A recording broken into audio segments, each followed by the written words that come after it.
Since 2006, drug-related violence in Mexico has claimed an estimated 60,000 lives. And while the national government has been upping security efforts, their attempts clash with the huge amount the cartels spend in corrupting the police. Just last month in the western state of Michoacan, police were discovered to be aiding drug traffickers, so citizens took matters into their own hands. They formed organized squads of armed vigilantes to do what they say the cops do not. And in a recent survey, when Mexican citizens were asked if they trusted their police, a resounding 70% said no. But there is one place in Mexico where that is starting to change. The northern state of Nuevo León recently took the extraordinary measure of firing more than 4,000 corrupt police officers and replacing them with civilians. Recruits for the new Fuerza Civil, or civil force, range from former restaurant employees to factory workers who never dreamed of carrying a gun, much less chasing down violent drug gangs. Correspondent Mike Kirsch brings us a story of a force to be reckoned with.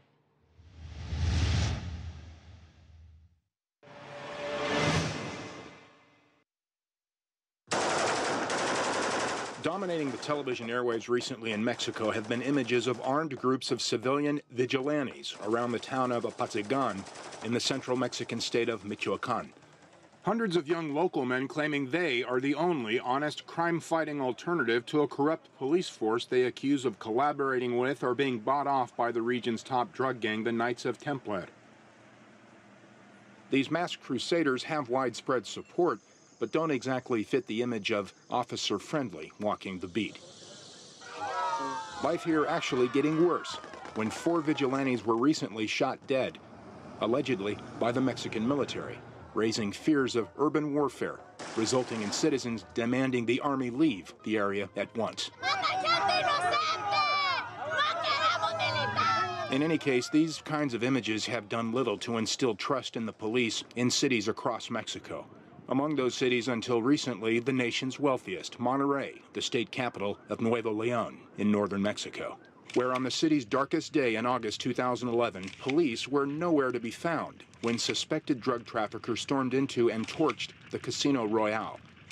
52 civilians inside the casino died that day.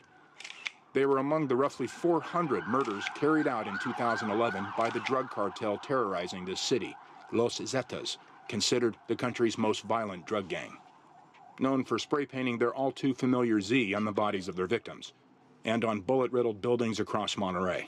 Nuevo León's newly elected governor, Rodrigo Medina, was outraged by what he called a statewide epidemic of police corruption that left citizens unprotected from drug gangs and criminals.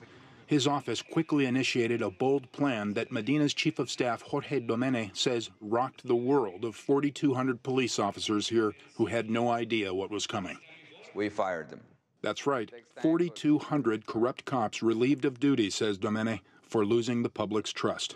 We make a decision that was better not to have them inside the team and put them in jail or at the streets. An entire new police force was then hired by Governor Medina, called a hero for such an unprecedented move to win back the public's trust.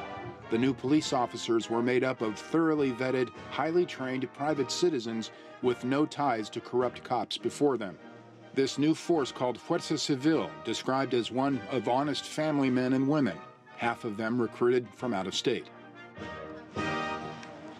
Of those from Monterrey, many were recommended for the job by their former human resource departments with their previous employers in Monterrey's influential business district, San Pedro. The business community believing an honest police force would lure back international companies that had left, and bankrolled a large portion of a new $70 million budget for the new police force. New recruits were offered loans to buy homes for the first times in their lives, and the previous meager monthly salaries of police at just $600 were doubled.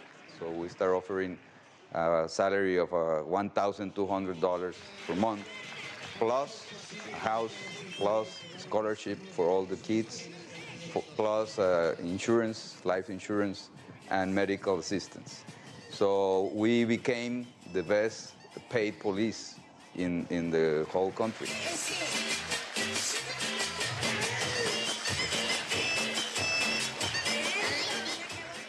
Though newly sworn police officers like Rocio Lopez say being a cop is a little overwhelming compared to their previous employment.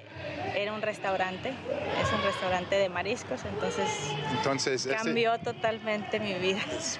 She has the full support of her family and husband. Me comentó que había un cambio muy satisfactorio en la policía porque a comparación como estábamos antes. But critics asked, how could these new, untested officers possibly succeed against the ultra-violent Zetas? Their greatest test has been the daily patrols of the hilltop base of the Zetas here in the impoverished, murderous neighborhood of Independencia, overlooking the city. The previous police force before them rarely set foot in this place, considering it a no-go zone.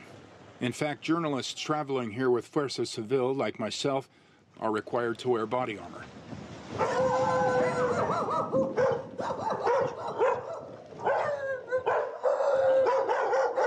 Though in the 2 years Fuerza Civil has now been on the job here, this high ground, where Zetas once executed many of their victims, has now seemingly been wrestled away from them. The writing is on the wall. Next to this Z for Zetas painted on this structure is a new message that Fuerza Civil is now present here. Among the new police officers securing this hill today is a single mother from Mexico City named Lucero. 20% of Monterrey's new police officers are women.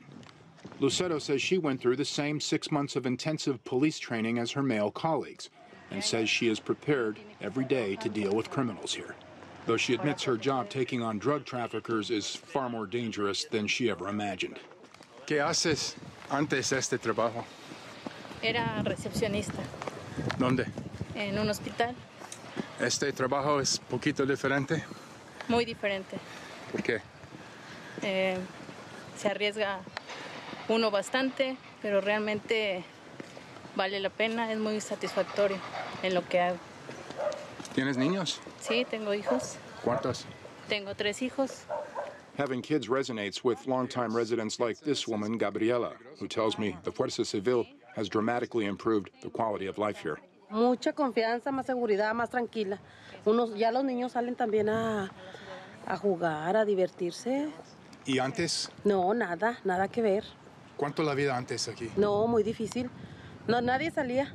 Para las 6 de la tarde ya nada, teníamos que estar encerradas jugando varios juegos con los niños. La lotería, lo que fuera, un juego de mesa, porque no se podía vivir aquí. This 8-year-old boy named Kevin says he now feels safe enough to leave the walled confines of his backyard. Bien. ¿Por qué? Porque hay más protección. It's better now, he says, because there's more protection. Under the previous police force, he says, life was awful. Estaba muy feo. Antes aquí. The success of Fuerza Civil is also measured by what government officials say is a major increase in residents willing to report criminal activity. As a result, they say the number of crimes committed in neighborhoods like Independencia, from auto theft to murder, have plummeted. Because now if they see something, they have the trust to call and say, I see suspicious people here around the house, and in the past, we didn't know who was receiving that call. It was maybe the criminals. So they feel afraid of calling. Now it's another story. Though the story here, concedes Domene, is far from perfect. The Zetas have threatened reprisals against new police officers here and still make attempts to bribe new cops to work for the drug cartel. The government has countered these threats by taking the unique measure, some say the extreme measure, of housing all of its police officers in Army-style barracks for weeks at a time to limit their exposure to attacks or temptation. No more going home each day or night at the end of a shift. They now work 20 days on, with 5 days off at the end of each long shift to be with their families. Governor Medina may have the most to fear as the elected leader who ushered in Mexico's first major honest police force that has effectively shut down the Zetas in this part of the country. At this recent event at Monterrey's Police Academy, for example, which one would assume is the safest place to be in the city for Medina, it doesn't go unnoticed that a small army of his private bodyguards watches every move in the audience around the governor and his wife, no matter that he's surrounded by what are supposed to be a loyal army of honest cops. Governor Medina sat down with CCTV, conceding that his decision to replace the old police force with Fuerza Civil is not a popular one these days with the Zetas. Tú sabes, narcos no nos gusta esta decisión. Ante todo hay que tener voluntad política de hacer las cosas.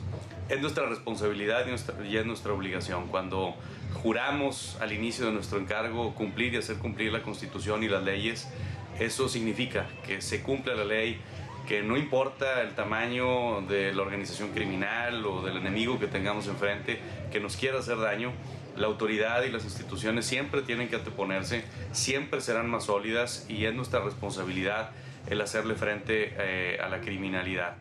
And most importantly, says Medina, to be transparent. For example, new police officers here, for the first time, no longer hide their faces behind a mask. Masks like these that have long been an ominous, iconic accessory on police officers across Mexico.